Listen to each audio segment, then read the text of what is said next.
teo afaka.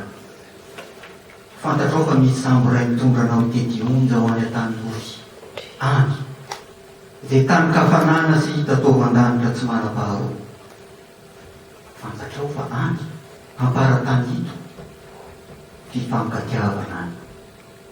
Amioka mpifaliana arivo tsy tomony eto hala taloha nambara tamiko fa any esorony rojo ianao omenanao ny fiainana lavitry ny gidra ka raha tonga eto ka vo avy nentim-boako ianao dia indro fiaina mahasembotra. Niatsambotra avy hatrany aho namonjy ranomasina andrika eto tsambo ka nahita no faran'izany tany zany tany any zany ampikazavana mahajembo maso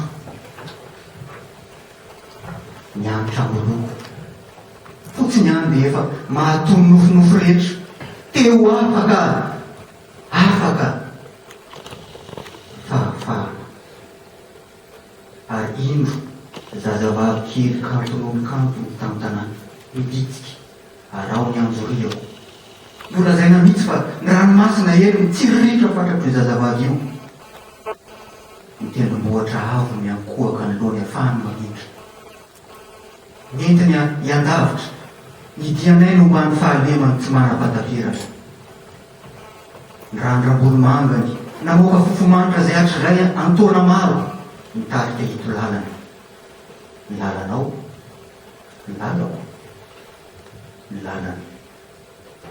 lalana ahatratrarana ny nofo fahazaza izay tsy misy fefy toy izao an'io zao.